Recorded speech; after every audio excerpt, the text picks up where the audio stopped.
Alabama, 1887. An elderly enslaved woman knelt in the mud as a wealthy plantation owner kicked dirt into her face. She did not flinch. She did not cry out. Her silence made him angrier. He raised his boot again. Then came the howl. Deep, guttural, close. The kind of sound that makes grown men freeze.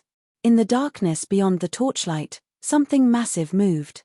From the tree line, eyes like molten gold watched.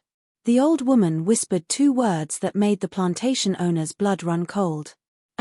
My son. But her son had been dead for 15 years. Everyone knew that. What they didn't know was where his spirit had gone, or what it had become, or why it had returned tonight. Her name was Alma. She was 63 years old. Her back was crooked from decades of cotton picking. Her hands were twisted like tree roots. She could barely walk without pain shooting through her knees. The Thornhill plantation sat 12 miles outside Montgomery. 200 acres of cotton fields. A main house with white columns. Slave quarters that leaked when it rained. 17 enslaved people still worked the land even though the war had ended 22 years ago. They stayed because they had nowhere else to go. Because James Thornhill owned everything for miles. Because leaving meant starving. Because men who tried to leave were found hanging from trees. James Thornhill had inherited the plantation from his father. He was 35 years old, clean-shaven, always wore a black suit. He believed slavery was the natural order of things. He believed God had made some people to serve and others to rule. When the Emancipation Proclamation came, his father had laughed. When Reconstruction ended, his father had celebrated. Now James ran things the same way his grandfather had, with violence, with fear, with total control. Alma had been born on this land. She had picked cotton since she was 5 years old. She had watched her mother die in childbirth. She had buried 3 children before they turned 10. Only one had survived to adulthood. His name was Thomas. He had been tall, strong, quick with numbers. He could read, though that was forbidden. Alma had taught him in secret using a Bible she had stolen from the main house. Thomas had disappeared 15 years ago. He was 19 years old when it happened. One day he was working in the fields. The next day he was gone. James Thornhill's father said Thomas had run away. But Alma knew better. She had found blood on the barn floor. She had seen the fear in the other workers' eyes. Nobody talked about what really happened. Talking meant dying. Something else had appeared after Thomas vanished. A wolf, massive, black fur, golden eyes. It was seen near the plantation at night. It never attacked the enslaved people. But 3 overseers had died over the years, mauled, torn apart, found in pieces. James Thornhill doubled the night patrols. He set traps. He hired hunters. The wolf was never caught. It was never even seen clearly, just shadows, just howls, just the aftermath. Alma believed her son's spirit lived in that wolf. The others thought she was crazy from grief. But she felt it. Every time the wolf appeared, she felt Thomas near her, watching, waiting, protecting. Tonight would prove her right. The day started like any other. Alma woke before dawn in the slave quarters. A wooden shack she shared with 3 other women. The roof had holes. Rain came through. The floor was dirt.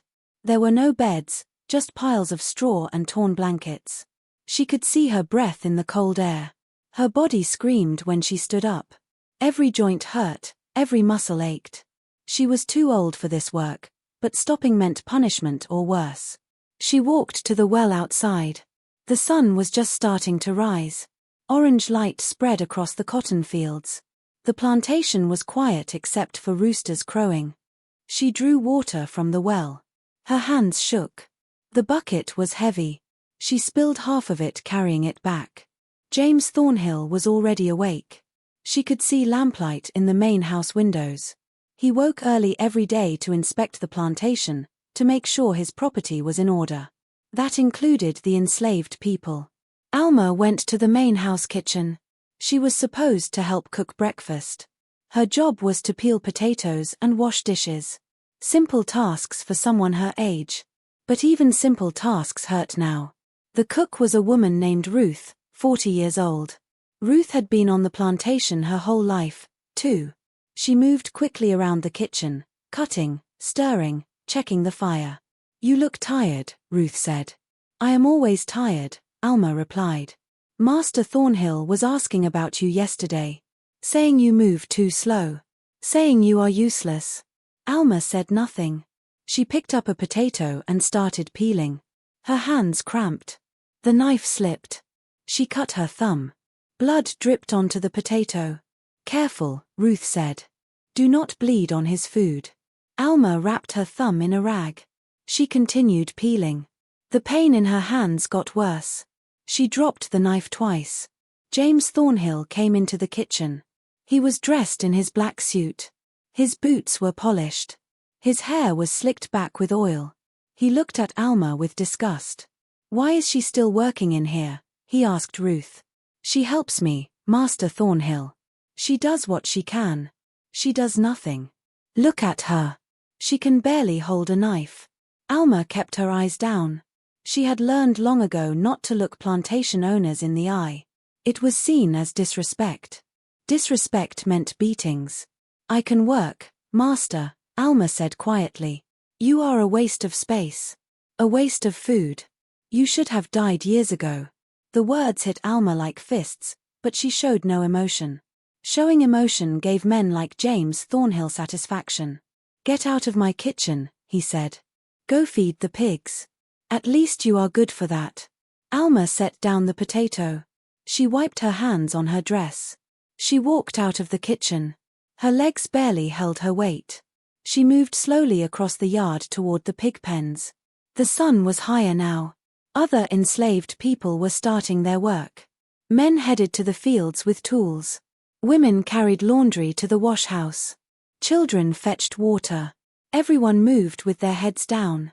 Nobody spoke unless spoken to. The pig pen was behind the barn. 6 pigs lived there in filth. The smell was overwhelming. Alma picked up a bucket of slop. Kitchen scraps mixed with water. She poured it into the feeding trough. The pigs rushed over, squealing and pushing each other. Alma stood there watching them. These animals lived better than she did. They were fed. They were kept for a purpose. When they died, it was quick. A knife to the throat, then meat for the table. She thought about Thomas. About the last time she saw him. He had been carrying water to the fields. He had smiled at her. That smile was the last good thing she remembered. A voice broke her thoughts. "Still alive, old woman?" She turned. It was Silas, one of the overseers, a white man in his 40s. Scars on his face, a whip on his belt. He enjoyed hurting people. Everyone knew it. "Yes, sir," Alma said. "Surprised you made it through the winter. Thought you would freeze to death in that shack. I am still here. For now." He stepped closer. "You know what I think? I think Master Thornhill should sell you. Get some money for you before you drop dead. Maybe a work farm would take you. Work you until you are bones." Alma said nothing. "Or maybe we should just put you down like an old dog. Would be a mercy, really." He laughed. Then he walked away. His boots made sucking sounds in the mud. Alma stood there shaking, not from fear, from rage. A rage she had carried for 63 years. A rage she had to swallow every single day just to survive. She walked back toward the slave quarters. Her morning work was done. Now she would rest until afternoon, when there would be more tasks. Mending clothes, washing floors, whatever Master Thornhill decided. But as she passed the barn, she heard voices. Angry voices. She stopped. "You are telling me we lost 3 chickens last night?" It was James Thornhill. "Yes, sir," another overseer said. "A younger man named Porter. Something got into the coop. Killed them, but did not eat them." "What killed them?" "Do not know, sir. Could be a fox. Could be that wolf." Silence. "The wolf," James Thornhill said slowly. "That damn wolf. We set traps around the property, but it never steps in them. It is like it knows. Animals do not know about traps. You are setting them wrong. We followed the tracks last time. They led to the woods. Then they just vanished." James Thornhill was quiet for a moment. Double the patrols tonight. I want men with rifles. If that wolf comes back, I want it dead. You hear me? Yes, sir. And check the slave quarters. Make sure none of them are feeding it. Make sure none of them are protecting it. You think they would? I think they are animals, too. And animals stick together. Alma moved away from the barn before they saw her. Her heart was pounding. The wolf had been here last night. Close. Closer than it had been in months. She thought about Thomas again, about the blood in the barn, about the stories the old people used to tell. Stories about spirits, about transformation, about justice that came from the earth itself when human justice failed. Maybe she was crazy. Maybe grief had broken her mind. But she believed. She believed because belief was all she had left. The day dragged on. Alma mended a torn dress. She scrubbed the main house floors. Her knees screamed with every movement. By evening, she could barely stand. Dinner was the same as always. Cornmeal mush. A piece of salt pork the size of her thumb. Water. She ate in the slave quarters with the others. Nobody talked much. Everyone was too tired. Ruth sat next to her. You should be careful, Ruth whispered. Why? Master Thornhill is in a mood. I heard him talking to his wife. He said he wants to clear out the old and useless. Make room for new workers.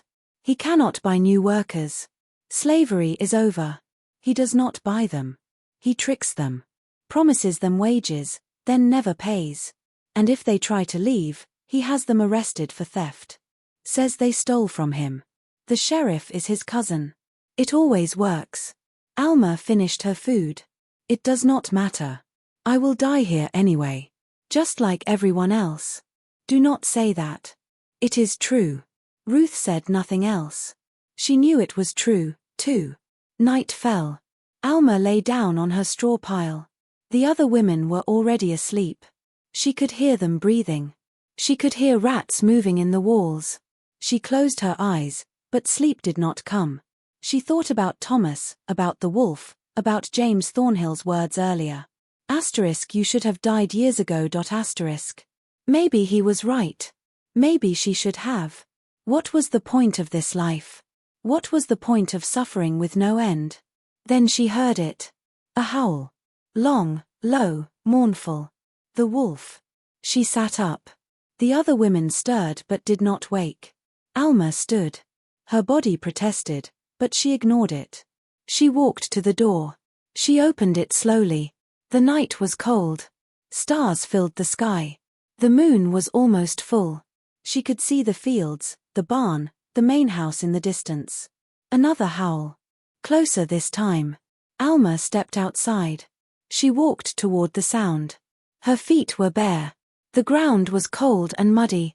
She did not care. She passed the pig pen. The pigs were agitated. They squealed and ran in circles. Something had spooked them. She reached the edge of the cotton fields. The stalks were dead now, harvested months ago. The field was just empty dirt and dried plants. Movement in the darkness. Something massive, low to the ground. The wolf stepped into the moonlight. It was bigger than any wolf should be, taller than her waist. Its fur was black as ink. Its eyes glowed gold. Steam rose from its mouth in the cold air. Alma stood still. She was not afraid. She had never been afraid of this wolf. Thomas, she whispered. The wolf stared at her.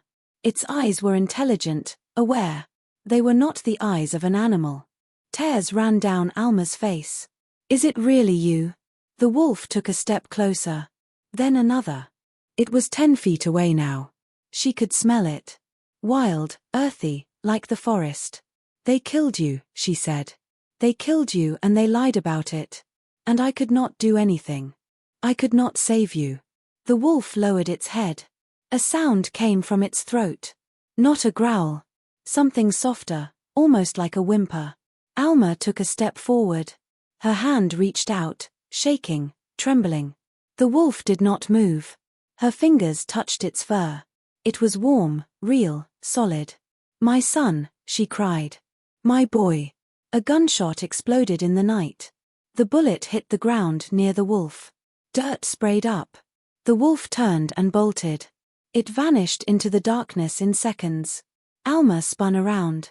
James Thornhill was running toward her with a rifle. Porter was behind him with a torch. "Did I hit it?" Thornhill yelled. "No, sir," Porter said. "It is gone." Thornhill reached Alma. He grabbed her by the arm. His grip was like iron. "What the hell are you doing out here?" "Nothing, master. I heard a noise. You were talking to that animal." "I saw you." "You were talking to it." "No, master. You were." He shook her. Her teeth rattled. "You are feeding it. You are protecting it." "I am not." "Liar." He threw her to the ground. She hit hard. Her shoulder made a cracking sound. Pain shot through her body. "Please," she gasped. "That wolf has killed my livestock. It has killed my men. And you are helping it." "I am not. I swear." He kicked her in the ribs. She coughed. Blood came up. "Master Thornhill," Porter said. "Maybe we should." "Shut up." Thornhill pointed the rifle at Alma's head. "Maybe I should just end this now. Put you down like the useless animal you are." Alma looked up at him. She saw no humanity in his eyes. Just hate. Just cruelty. "Do it," she said quietly. That surprised him. "What?" "Do it. Shoot me. I am ready." He stared at her. Then he lowered the rifle. "No. That would be too easy. You are going to suffer first." He turned to Porter. "Lock her in the cellar. No food, no water. 3 days. Let us see if she is still loyal to that wolf when she is starving." Porter hesitated. "Sir, she is old. She might not survive. Then she dies." "I do not care." They dragged Alma across the plantation. Her body screamed in agony. They opened the cellar door. It was a hole in the ground beneath the barn, completely dark, completely empty. It smelled like mold and death. They threw her down the stairs. She tumbled, hit the floor, lay there gasping. The door slammed shut above her. A lock clicked. Darkness. Complete. Total. Absolute darkness. Alma lay there for a long time. She might have passed out. She was not sure. When she opened her eyes again, she could not tell if they were open or closed. It was that dark. Her ribs hurt. Her shoulder hurt. Everything hurt. She thought she might die here. And maybe that would be okay. But then she heard it again. Faint, distant, but there. A howl.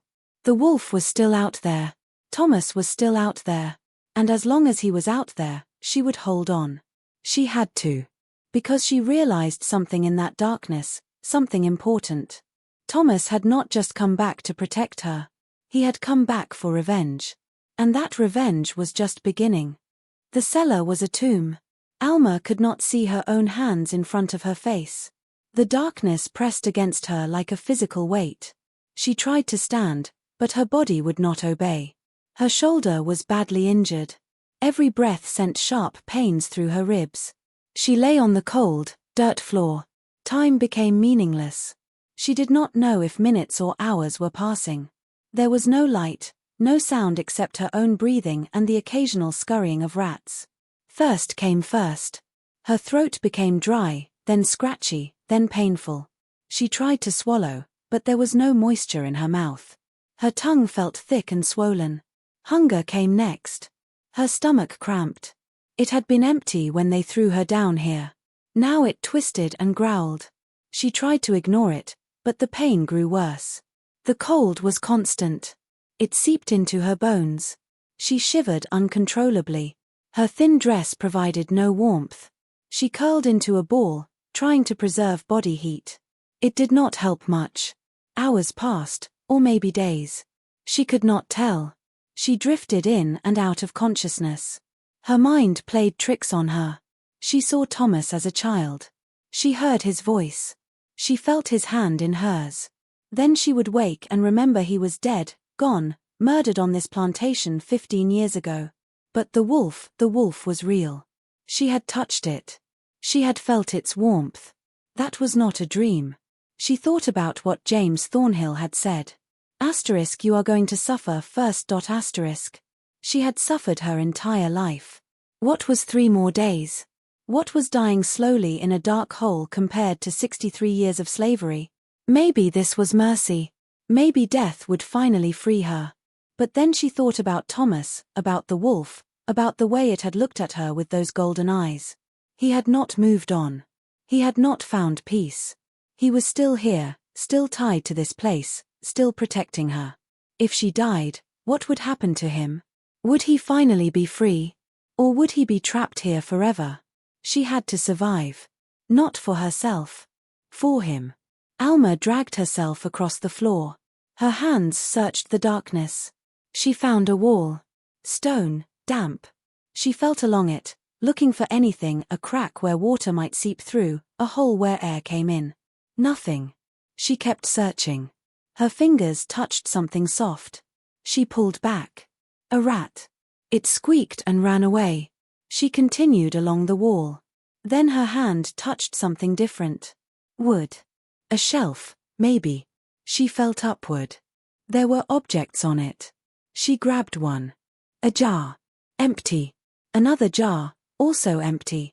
Then she found something else. A small tin cup. She shook it. Liquid sloshed inside. Water. Old water. Probably stagnant. Probably full of things that could make her sick. She did not care. She brought it to her lips. She drank. It tasted like rust and dirt. She drank it all. It was not much. Maybe 4 ounces. But it was something. She set the cup down. She felt a little stronger. Not much, but a little. She lay back down on the floor. She closed her eyes. Sleep came in fragments. She dreamed of the plantation burning. She dreamed of James Thornhill screaming. She dreamed of the wolf standing over his body. A sound woke her. Footsteps above. Voices muffled through the floor. She has been down there 2 days now. It was Ruth's voice. Master's orders. That was Porter. She is going to die. Maybe that is the point. It is murder. Watch your mouth. You want to end up down there with her? Silence. Then the footsteps moved away. 2 days. She had been down here 2 days. 1 more to go. If James Thornhill kept his word. If he did not just leave her here to rot. The pain in her body had evolved. It was no longer sharp. It was dull, constant, numbing. She was shutting down. Her body was giving up. But her mind held on. She thought about Thomas. She replayed every memory she had of him. His first steps, his first words, the way he laughed, the way he used to sneak books into the slave quarters and read by candlelight. He had been smart. Too smart. That was dangerous for an enslaved person. Smart slaves asked questions. They saw the contradictions. They wanted freedom. James Thornhill's father had noticed. He had called Thomas uppity star. He had said Thomas needed to be broken, needed to learn his place. Alma had begged Thomas to be careful, to keep his head down, to pretend he was simple. But Thomas had refused. He said he would rather die free than live as a slave. He got his wish. He died. But he never got freedom. Or maybe he did. Maybe the wolf was his freedom. A form without chains. A power that could not be controlled. Another sound. Different this time. Not footsteps.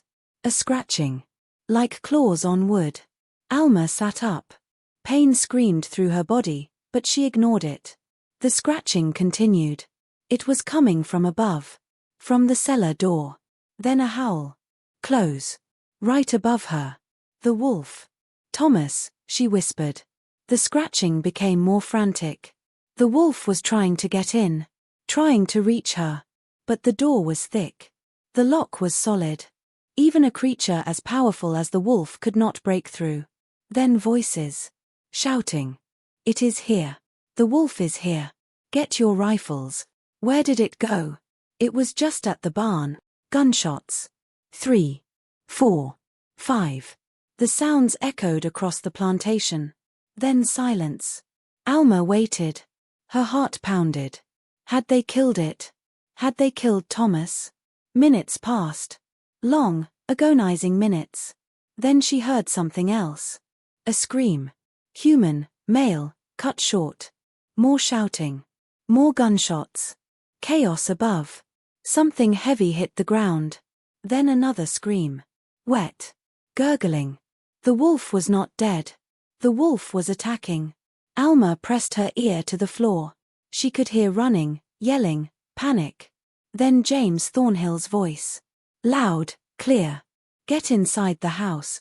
Now. Everyone inside. Doors slamming. More gunshots. Then quiet. Alma waited.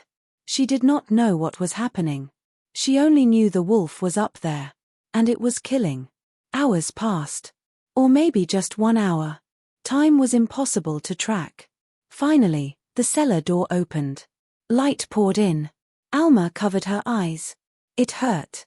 She had been in darkness so long that even lamplight was blinding. Get up. James Thornhill stood at the top of the stairs. His face was pale. His hands shook. Alma tried to stand. Her legs would not work. She collapsed. I said, get up. I cannot, master. He came down the stairs. He grabbed her by the hair. He dragged her up the steps. She screamed. Her body scraped against the wood. He pulled her outside. Night had fallen again. Torches lit the plantation. She could see enslaved people huddled near the slave quarters. She could see overseers with rifles standing guard. And she could see bodies. 2 of them. Torn apart. Blood everywhere. Your wolf did this, Thornhill said. He threw her to the ground. 2 of my men dead because of that animal. Alma looked at the bodies. One was Silas, the overseer who had mocked her. His throat was ripped out. His eyes stared at nothing. The other was a man she did not recognize. Probably a hired gun. His stomach was torn open. His insides were outside. I did not do this, Alma said weakly. You called it here. You are connected to it somehow. He pulled out a pistol. He aimed it at her head. I should kill you right now. Then do it, she said. Her voice was barely a whisper. I am ready to die. His finger tightened on the trigger. Then he stopped. No. I have a better idea. He turned to Porter. Tie her to the whipping post. We are going to use her as bait. Sir. That wolf wants her. It came here for her. So we are going to give it what it wants. And when it comes, we will be ready. Porter hesitated. Master Thornhill, she can barely stand. This seems. Do it. Or you will be tied up next to her. Porter moved forward. He lifted Alma. She weighed almost nothing now. 3 days without food or water had withered her. He carried her to the center of the plantation yard. The whipping post stood there, a thick wooden pole driven deep into the ground. Dark stains covered it. Blood from countless beatings over the years. Porter tied her wrists to the post. The rope bit into her skin. He tied them high so her feet barely touched the ground. All her weight hung from her damaged shoulder. The pain was unbearable. I am sorry, Porter whispered. Alma said nothing. She had no strength left to speak. James Thornhill positioned his men around the yard. 6 of them, all with rifles, all pointed toward the darkness beyond the torchlight. When that wolf comes, you shoot it, Thornhill said. You shoot it until it stops moving. You understand? The men nodded. They looked scared. They had seen what the wolf could do. Thornhill stood near the main house porch. He held a rifle himself. His eyes scanned the darkness. Hours passed. Alma hung from the post. Her consciousness faded in and out. The pain became background noise. Everything became distant, unreal. She thought about her mother, about her children who had died young, about Thomas. She thought about the plantation, about the cotton fields, about the generations of people who had suffered here, worked here, died here. This land was soaked in blood, in pain, in injustice. Maybe that was why Thomas had come back. Not just for her. For all of them. For everyone who had been broken on this land. The moon rose higher. Full, bright. It cast silver light across the plantation. Then she heard it. A howl. Long, low, coming from the woods. The men tensed. Rifles came up. Eyes searched the darkness. "Stay ready," Thornhill said. Another howl. Closer. Alma lifted her head. She looked toward the sound. "Thomas," she breathed. Movement in the shadows. Something massive, circling, staying just beyond the light. "I see it," one of the men said, his voice cracked with fear. "Hold your fire until it comes into the light," Thornhill ordered. The wolf moved closer. Alma could see its shape now. Enormous. Powerful. It moved like liquid shadow. It stopped at the edge of the torchlight. Its golden eyes fixed on Alma. Then they shifted to James Thornhill. The look in those eyes was pure hate. "Now!" Thornhill screamed. 6 rifles fired. The sound was deafening. Smoke filled the air. The wolf moved faster than anything that size should move. It dodged left. 3 bullets missed. 2 hit its flank. 1 grazed its head. But it did not stop. It charged. The men tried to reload. They were too slow. The wolf hit the first man like a freight train. He flew backward. His rifle clattered across the ground. The wolf was on him instantly. Teeth flashed. Blood sprayed. The other men fired wildly, panicked. Their shots went everywhere. The wolf moved between them. A blur of black fur and rage. Another man went down. Then another. Screams filled the night. James Thornhill ran for the main house. He reached the porch. The wolf cut him off. They faced each other. Man and beast. The wolf's lips pulled back. Its teeth were stained red. Thornhill raised his rifle. His hands shook so badly he could barely aim. The wolf lunged. Thornhill fired. The bullet hit the wolf in the chest. The wolf stumbled, fell, lay still. Thornhill laughed. A high, hysterical laugh. "Got you. I got you." He walked toward the wolf, his rifle pointed at its head. He would finish it. Make sure it was dead. The wolf's eyes opened. It sprang up. Thornhill had no time to react. The wolf's jaws closed around his throat. It shook him like a rag doll. Bones snapped. Blood poured. Thornhill made a wet, gurgling sound. His rifle fell. His body went limp. The wolf dropped him. He hit the ground and did not move. Alma watched it all. She felt no horror, no fear. Just relief. Justice had finally come. The wolf turned toward her. It limped. The bullet wounds were serious. It was bleeding, weakening. It walked to the whipping post. It stood in front of her. Those golden eyes met hers. "You came back," she whispered. "You came back for me." The wolf made a sound. Something between a whimper and a growl. "I am sorry," she said. Tears ran down her face. "I am sorry I could not save you. I am sorry they killed you." The wolf pressed its head against her legs. She felt its warmth, its breath. "You can rest now," she said. "It is over. He is dead. You can rest." The wolf looked up at her one last time. Then it walked away. Slowly, painfully, back toward the woods. Alma watched it go. "Goodbye, my son. Goodbye." The wolf disappeared into the darkness. She never saw it again. The plantation was silent now. Bodies lay everywhere.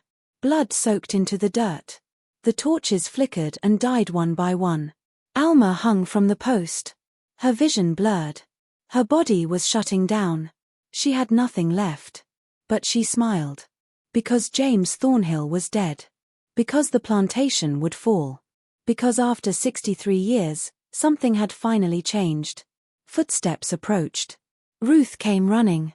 Other enslaved people followed. They had watched everything from the slave quarters. "Cut her down," Ruth said. Quickly. Hands reached up. The ropes were cut. Alma fell. Ruth caught her. Lowered her gently to the ground. "You are going to be okay," Ruth said. But they both knew it was a lie. Alma was dying. Her body had been pushed too far. 3 days without food or water, beaten, hung from a post. She had minutes left. Maybe less. The wolf, Alma whispered. Did you see it? Yes. We all saw it.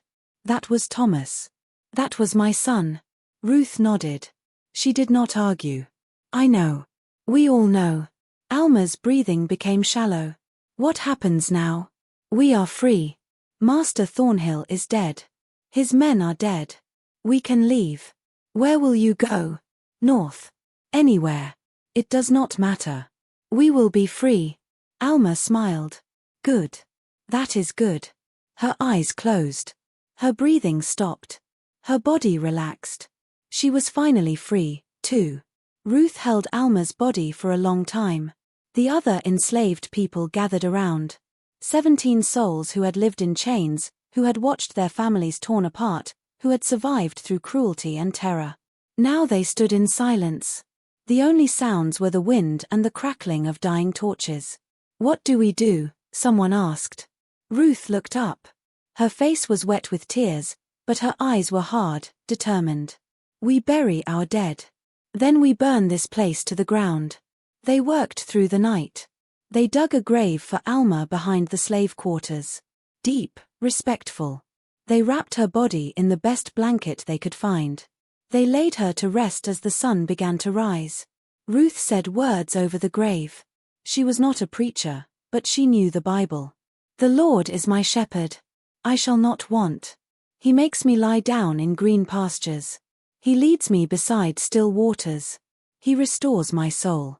The others repeated the words. Some cried. Some stood silent. All of them knew what Alma had endured, what she had lost, what she had survived. When they finished, they turned to face the plantation. The main house with its white columns, the barn, the cotton fields, the whipping post still standing in the yard. Burn it, Ruth said. They scattered across the property. They grabbed torches. They lit fires in every building. The slave quarters they left alone. Those they would need for one more night. But everything else burned. The main house went up fast. The wood was old and dry. Flames climbed the walls. Windows exploded. The roof collapsed inward with a roar. The barn burned next. Then the storage sheds, the cotton gin, the overseer houses. Fire consumed everything. Smoke rose into the morning sky like a black pillar. The enslaved people stood and watched. Some smiled, some laughed, some just stared in disbelief. James Thornhill's body still lay in the yard. No one touched it. Let him burn with his plantation. Let him turn to ash with everything he had built on suffering. By noon, the fires had died down. Only charred ruins remained. The Thornhill plantation was gone. Erased. Nothing left but memories and ghosts. We should go, someone said. Before more white men come. Ruth nodded. Gather what you can carry. Food, water, blankets. We leave within the hour. They moved quickly. They had waited their whole lives for this moment. They would not waste it. But before they left, Ruth did one more thing. She went to Alma's grave. She knelt beside it. She placed her hand on the fresh dirt. Thank you, she whispered. For holding on. For surviving. For giving us this chance. The wind picked up. It moved through the dead cotton fields. It carried the smell of smoke and ash. And for just a moment, Ruth thought she heard something. A howl. Distant, fading. Like a final goodbye. She stood. She wiped her eyes. She walked back to the others. They left the plantation together, all 17 of them. They walked down the dirt road that led away from the property, the road they had never been allowed to take. The road to freedom. Some headed north, others went east. They split into smaller groups. It was safer that way, harder to track, harder to catch. Ruth led a group of 7. They walked for 3 days. They slept in the woods. They avoided towns. They drank from streams. They ate what little food they had brought. On the 4th day, they reached a settlement. A community of formerly enslaved people who had built their own town. Small, poor, but free. They were welcomed. Given shelter, given food, given hope. Ruth found work as a cook. Others found work in fields they now owned themselves. Children went to school for the first time. People learned to read, to write, to dream. Years passed. The story of the Thornhill plantation spread. People heard about the wolf, about the old woman who had been tied to the whipping post, about the fire that consumed everything. Some said it was justice. Others said it was murder. Some said it was both. Ruth grew old in that settlement. She married. She had children. She lived to see them grow up free. Something her mother never saw. Something Alma never saw. But she never forgot. She told the story to her children. And they told it to their children. The story of Alma, the story of Thomas, the story of the wolf. And sometimes, on quiet nights when the moon was full, people in that settlement would hear howling in the distance. Deep, mournful, protective. They said it was Thomas, still watching, still guarding, making sure no one ever forgot what happened, making sure no one ever forgot the price of freedom. 20 years after the fire, a journalist came to the settlement.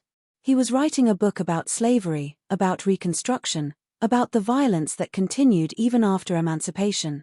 He interviewed Ruth. She was 60 years old now. Gray hair, deep lines in her face, but her mind was sharp. Her memory was clear. "Tell me about the Thornhill plantation," he said. Ruth sat in her small house. A fire burned in the hearth. She looked into the flames as she spoke. "It was hell," she said simply. "A place where people were worked to death, where children were sold away from their mothers, where asking for kindness meant a beating. And the fire. The deaths. James Thornhill was a monster. He kept us in chains long after the law said we should be free. He beat us, starved us, killed us. What happened to him was what he deserved. Some people say a wolf killed him. That it killed several men that night." Ruth smiled. "Some people say a lot of things. But you were there. You saw it. What really happened?" Ruth was quiet for a long time.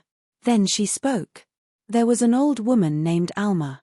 She had a son named Thomas. Thomas was smart. Too smart. The Thornhills did not like that, so they killed him. Made it look like he ran away. But Alma knew. Mothers always know. And Thomas came back. Not as a man. As something else. Something wild. Something free. He came back to protect his mother. To punish the people who killed him. You are saying the wolf was Thomas. That is what you believe. I am saying that justice comes in many forms. Sometimes it comes from courts and laws. Sometimes it comes from the earth itself. From the spirits of those who were wronged." The journalist wrote everything down. But he did not include this part in his book. He thought people would think he was crazy, that Ruth was crazy. But he kept the notes. And years later, after he died, his grandson found them. The grandson was a writer, too. He decided to investigate. He went to Montgomery. He searched through old records. He found mentions of the Thornhill plantation. He found newspaper articles about the fire, about the mysterious deaths. He found something else, too. Reports from hunters, from travelers, from people who lived near where the plantation had been. Reports of a wolf. A massive black wolf with golden eyes. Seen over decades. Seen protecting formerly enslaved people from violence. Seen attacking men who wore white hoods. Seen near lynching trees, where it would howl all night until someone came to cut down the bodies. The wolf had been seen for over 50 years after Thomas died, long past the natural lifespan of any wolf. The grandson wrote his own book. He called it The Spirit Wolf of Alabama Star. It told the story of Alma and Thomas, of the plantation, of the fire, of the justice that came not from men, but from something beyond understanding. Some people called it fiction. Others called it folklore. But formerly enslaved people and their descendants knew better. They knew it was truth. Because they had their own stories. Stories passed down through generations. Stories of protection, of vengeance, of spirits that refused to rest until the wrongs were made right. The ruins of the Thornhill plantation still exist. Mostly buried now, overgrown with trees and brush. But if you know where to look, you can find them. The foundation of the main house. Bits of the slave quarters. The whipping post, fallen and rotting, but still there. And Alma's grave, still marked. People visit it sometimes. They leave flowers. They leave stones. They leave notes thanking her for her sacrifice, for her strength, for holding on when holding on seemed impossible. Local historians say the land is cursed. That nothing grows there properly. That animals avoid it. That people who try to build on it always fail. Accidents happen. Structures collapse. Workers quit. Some say it is the soil, poisoned by ash and blood. Others say it is something else. Something that refuses to let the land be used for profit ever again. And sometimes, even now, people hear howling. Rangers working in the area. Hikers passing through. Hunters who wander too close. They hear it, and they feel something. A presence. A warning. A promise. The wolf is still there. Thomas is still there. Watching, waiting, making sure that what happened on that plantation is never forgotten. Making sure that justice, once claimed, is never taken back. The moral of the story is not simple. It cannot be. History is not simple. Suffering is not simple. Justice is not simple. But if there is a lesson, it is this: oppression creates spirits that cannot be killed. Cruelty creates forces that cannot be controlled. Violence creates justice that comes in forms the violent never expect. James Thornhill believed he was untouchable. He believed his wealth and his skin color and his position gave him the right to treat people as property, to beat them, to starve them, to kill them. He was wrong. And his wrongness killed him. Alma believed her suffering was meaningless, that her son died for nothing, that nothing would ever change. She was wrong, too. Her suffering had meaning because she survived it, because she bore witness to it. Because her survival became the foundation for others to build freedom upon. And Thomas believed that death was the end, that once he was killed, his story was over. He was the most wrong of all. Because death was not the end. It was a transformation. A change. A becoming. He became something that could not be chained, could not be bought, could not be controlled. He became the justice his people could not get from laws or courts or governments. He became what was needed. And he remained until his purpose was fulfilled. Ruth died in 1912. She was 83 years old. She died surrounded by children and grandchildren and great-grandchildren. Free people. Educated people. People who owned land and businesses and futures. At her funeral, her oldest grandson spoke. He told the story of the Thornhill plantation. He told the story of Alma and Thomas and the wolf. He told it so the youngest generation would know, would remember, would understand the cost of the freedom they enjoyed. When he finished, everyone was silent. Then, from somewhere in the distance, a howl rose into the air. Long, mournful, final. People looked at each other. Some smiled. Some nodded. They knew what it meant. Thomas had heard. Thomas knew. And Thomas approved. The howl faded. The funeral continued. People sang hymns. They prayed. They celebrated a life well lived. And somewhere in the woods of Alabama, a massive black wolf with golden eyes lay down beneath an old oak tree. Its body was scarred, tired, ancient beyond measure. It had done what it came to do. It had protected its mother. It had punished her killers. It had watched over the people who escaped. It had become a legend that would outlive them all. Now it could rest. Finally, truly, completely.